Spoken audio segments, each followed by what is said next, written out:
अयोध्या में रामलला के भव्य मंदिर में विराजमान होने के बाद से ही देश और दुनिया के राम भक्तों ने रामलला के लिए अपने खजाने खोल दिए हैं। भूमि पूजन से अब तक लगभग 5,000 करोड़ रुपए का दान आ चुका है। देखिए ये रिपोर्ट।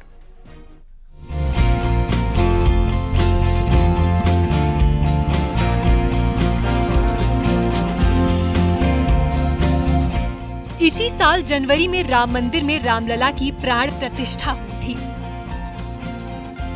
और तब से लेकर करोड़ों की संख्या में श्रद्धालु दर्शन कर चुके हैं। राम भक्तों का रामनगरी में आना लगातार बना हुआ है। श्रद्धालु प्रभु राम के चरणों में दिल खोलकर दान कर रहे हैं।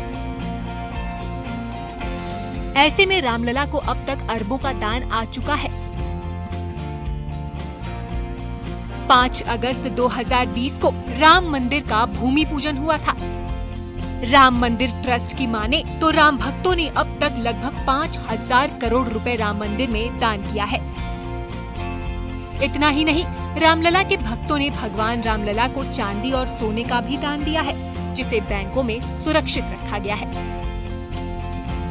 जानकारी के मुताबिक 3,500 करोड़ रुपए निधि समर्पण अभियान से आए हैं। भगवान रामलला के मंदिर के भूमि पूजन से और अब तक अगर बात की जाए तो लगभग 5,000 करोड़ से ज़्यादा का दान राम भक्तों ने रामलला को समर्पित किया है। अकेले निधि समर्पण अभियान के में 3,500 करोड़ रुपए से ज़्यादा का दान रामलला को आया था। अरबपति रामलला के ठाठ तो बढ़े ही, साथ में अब मंदिर निर्माण के साथ मंदिर के संचालन को लेकर भी राम भक्तों ने इस तरीके से तिजोरी खोल के दान दिया है कि राम भक्त रामलला के 10 वर्षों तक इसी अनवरत खर्च पे भी धन का अभाव नहीं पड़ने। दान तो बराबर आ ही रहा, जिस दिन से मंदिर का शिलान्यास किया है उसके पहले से, और अभियान चला है 3,500 करोड़ आया, उसके बाद बराबर भक्त दे ही रहे हैं। तो इतना हो जाना 5,000 से ऊपर कोई बड़ी चीज़ तो है नहीं। 5,000 से ऊपर हो गया, उसके बाद में अब इतना उसी में खर्च हो रहा है, मंदिर बन रहा है और सब निर्माण कार्य हो रहे हैं, तो दान तो निश्चित है जनता ने दिया। राम मंदिर बनने से इसकी महिमा दुनिया भर में बढ़ी है। विदेश में रहने वाले राम भक्तों ने भी दान दिया है। भगवान रामलला के भव्य मंदिर में विराजमान होने के बाद भी लगातार लाखों की संख्या में प्रतिदिन श्रद्धालु आ रहे हैं। ऐसे में जो दान का दौर है वो लगातार चलता ही जा रहा है, लेकिन भगवान रामलला के विदेश में बैठे राम भक्तों ने भी खूब दिल खोल कर दान दिया है और लगभग 11 करोड़ रुपए से ज़्यादा का दान राम भक्तों ने रामलला को विदेश से भी दिया। करीब 500 साल बाद रामलला मंदिर में विराजे, जिसके बाद से अयोध्या का माहौल पूरी तरह बदल चुका है। आम से लेकर खास सभी लोग दर्शनों के लिए आ रहे हैं और दान देने में पीछे नहीं हट रहे। अयोध्या से न्यूज़ 18 के लिए निमीश गोस्वामी की रिपोर्ट।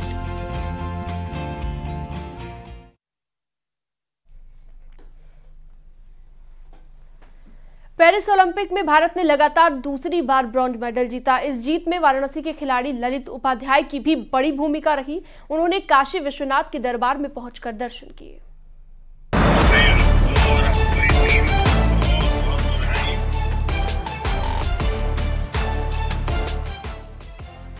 ओलंपिक में भारतीय हॉकी टीम ने लगातार दूसरी बार देश को गौरवान्वित किया।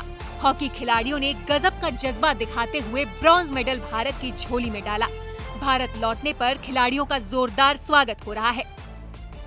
वाराणसी के रहने वाले हॉकी खिलाड़ी ललित उपाध्याय की जीत में बड़ी भूमिका रही। जैसे ही उनका प्लेन वाराणसी में उतरा, उनका भव्य स्वागत हुआ।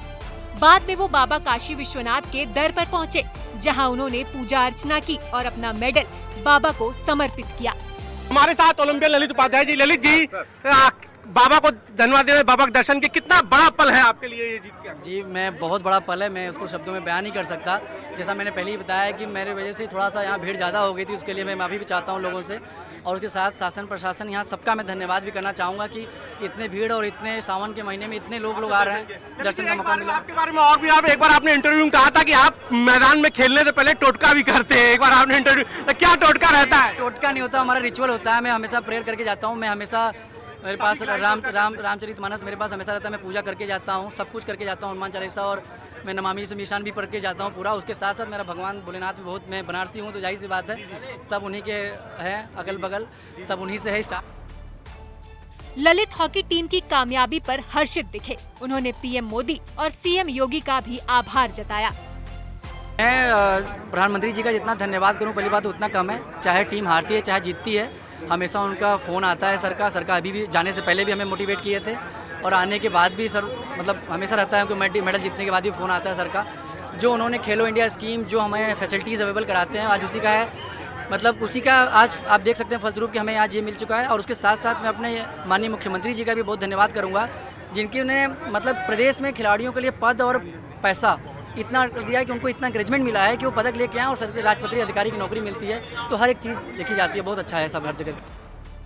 जैसे ही वो बाबतपुर एयरपोर्ट पहुंचे, वहां पर सैकड़ों की भीड़ पहले से जमा थी। लोगों ने ललित का जोरदार स्वागत किया। इसके बाद उनका काफिला काशी विश्वनाथ धाम के लिए रवाना हुआ। ललित के काफिले पर फूलों की बारिश की गई। रास्ते भर में लोगों ने हाथ में तिरंगा लेकर उनका अभिनंदन किया। वाराणसी से न्यूज 18 के लिए उपेंद्र द्विवेदी की रिपोर्ट। और वाराणसी से ही अगली खबर भी, काशी नगरी को एक और वंदे भारत ट्रेन मिल चुकी है जिससे रेल यात्रियों को काफी सहूलियत होने वाली है। फिलहाल इसके रूट को फाइनल करने की प्रक्रिया जोरों से चल रही है। देखिए ये रिपोर्ट।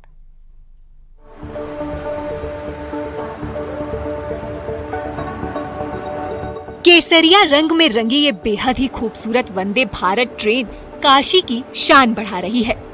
जी हाँ, वाराणसी को ये चमचमाती नई वंदे भारत एक्सप्रेस मिली है। खूबसूरती में अव्वल और सुविधाओं से बेहद हाईटेक ये ट्रेन बहुत जल्द पटरी पर दौड़ती दिखेगी।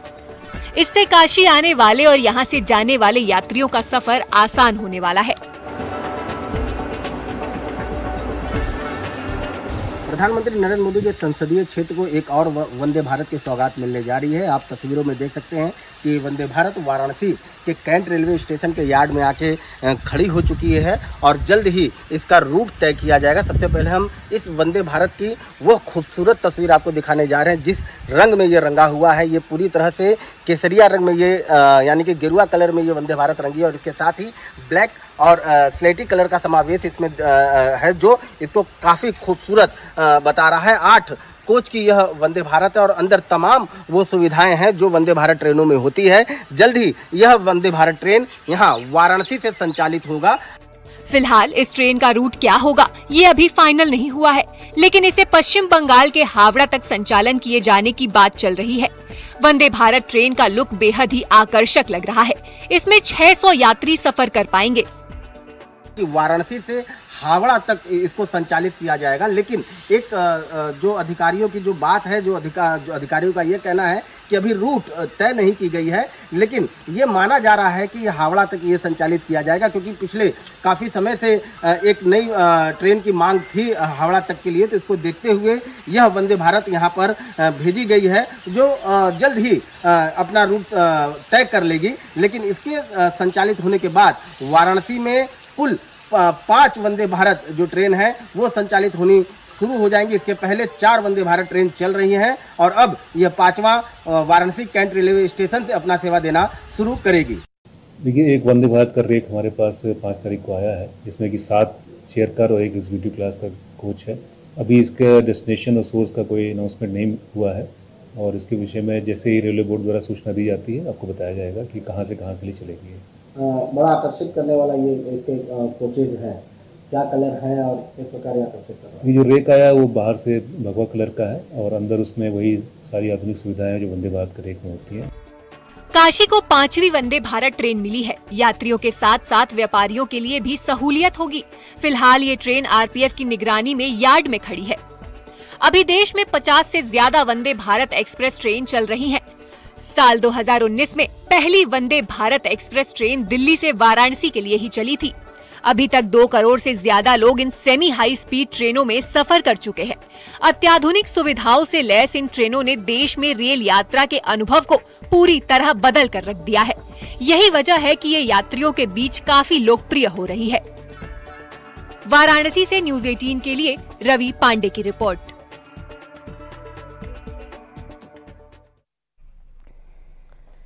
अमेठी में तेल से भरा हुआ टैंकर पलट गया, जिसके बाद लोग तेल लूटने के लिए दौड़ पड़े और पुलिस ने मौके पर पहुंचकर मोर्चे को संभाला, लेकिन तब तक सैकड़ों लीटर तेल लूटा जा चुका था।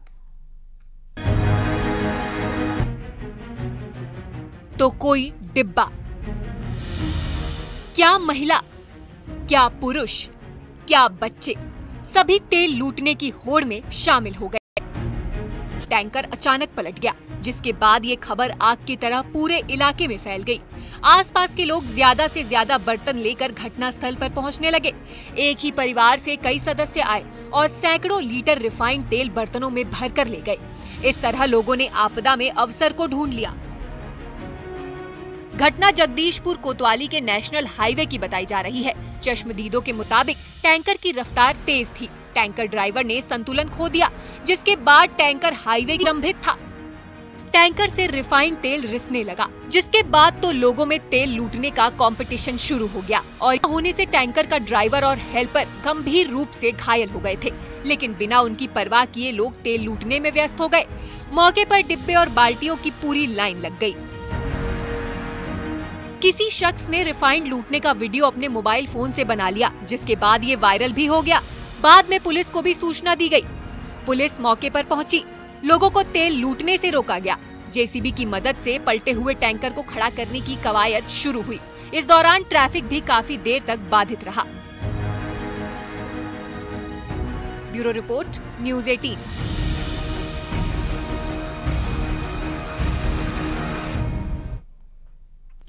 उधर बागपत में एक बाइक सवार की जान बाल बाल बची। वो बाजार से गुजर रहा था, तभी एक दुकान के बाहर बांधी गई तार की चपेट में आ गया। इस घटना का सीसीटीवी वीडियो भी सामने आया है।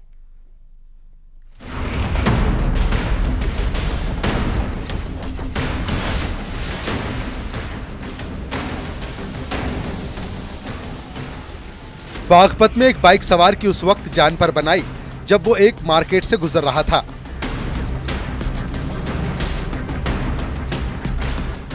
वीडियो फुटेज में एक दुकान के बाहर सामान रखा हुआ दिखाई दे रहा है। तभी दुकान के बाहर की गली में एक बाइक वाला आता है, लेकिन उसे पता ही नहीं चल पाता कि आगे तार से रास्ता रोका गया है।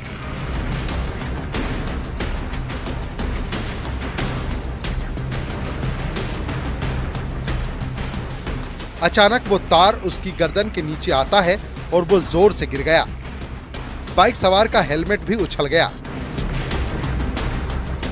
बाइक सवार शख्स को समझ ही नहीं आया कि आखिर हो क्या गया। वो बाइक के साथ जमीन पर गिर पड़ता है। गनीमत ये रही कि उसकी जान बच गई। अगर तार उसकी गर्दन को जकड़ लेता तो वो मुश्किल में पड़ सकता था।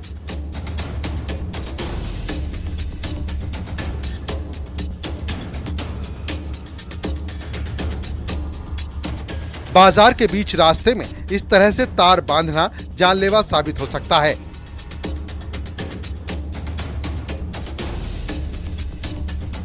मामला सिंघवालिया अहीर थाना क्षेत्र के अमीनगर सराय का है। हादसे का वीडियो सोशल मीडिया पर खूब वायरल हो रहा है, जिसमें लोग कड़ी प्रतिक्रियाएं भी दे रहे हैं।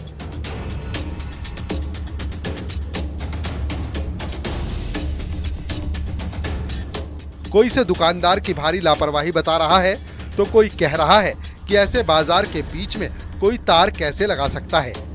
दुकानदार की घोर लापरवाही किसी की जान को जोखिम में डालती हुई साफ दिख रही है। वीडियो वायरल हुआ तो बाजार के बीच बांधी गई तार को हटाया गया। Bureau report, news 18।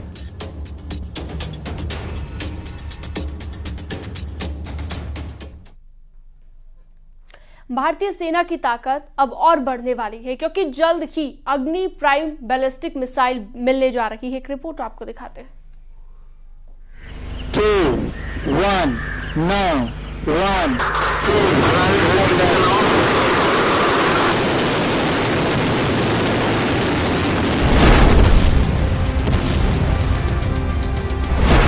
विनाशक अग्नि से दुश्मन का सर्वनाश।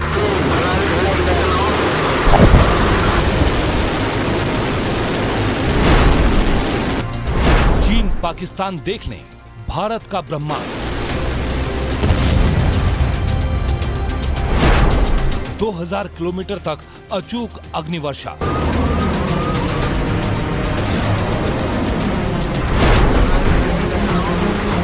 ये भारत का महाबली है, जिसकी गर्जना सुनकर बीजिंग से इस्लामाबाद तक कांपने लगते हैं। ये है दुश्मनों का सबसे बड़ा संहारक, जिसे जल्द ही सेना में शामिल किया जाना है। भारत के इस महाबली का नाम है अग्नि प्राइम। कुछ महीने पहले ही डीआरडीओ ने ओडिशा के doctor APJ Abdul Kalam island पर इसका सफल परीक्षण किया। ये नेक्स्ट जनरेशन की न्यूक्लियर बैलिस्टिक मिसाइल है, जो अग्नि 1 की जगह लेने वाला है। अग्नि सीरीज की मिसाइलों में ये बेहद घातक, आधुनिक और मीडियम रेंज की बैलिस्टिक मिसाइल है। अग्नि प्राइम दुश्मनों के लिए दहशत का दूसरा नाम बन चुका है। अग्नि प्राइम का ट्रेलर देखकर आखिर क्यों डरे हैं दुश्मन, ये भी समझने की जरूरत है। इसकी मारक क्षमता 1000 से 2000 किलोमीटर तक है। मिसाइल पर 1500 से 3000 किलोग्राम के वॉरहेड लगाए जा सकते हैं। इसकी लंबाई 34.5 फीट है। इस मिसाइल का वजन 11000 किलोग्राम है। यह मिसाइल हाई इंटेंसिटी वाले विस्फोटक न्यूक्लियर वेपन ले जाने में सक्षम है। इस पर multiple independently targetable re entry vehicle warhead लगा सकते हैं, यानी एक साथ कई टारगेट्स को अग्नि प्राइम तबाह कर सकता है। सॉलिड फ्यूल से उड़ने वाली अग्नि प्राइम ने अपने टेस्ट में सभी मानकों को पूरा किया। इस मिसाइल में सॉलिड फ्यूल का इस्तेमाल किया जाता है। इसकी सबसे बड़ी खासियत है कि यह पिछले अग्नि के वर्जन से हल्की है और इसकी लॉन्चिंग के बाद तीसरे स्टेज को दूर से कंट्रोल कर दुश्मन पर सटीक निशाना लगाना आसान है। इसलिए ये दुश्मनों के लिए ज्यादा घातक है।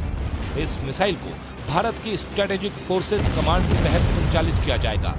अब इंतजार है कि इसके शामिल होने का, जिसके बाद भारतीय सेना की ताकत कई गुना बढ़ जाएगी।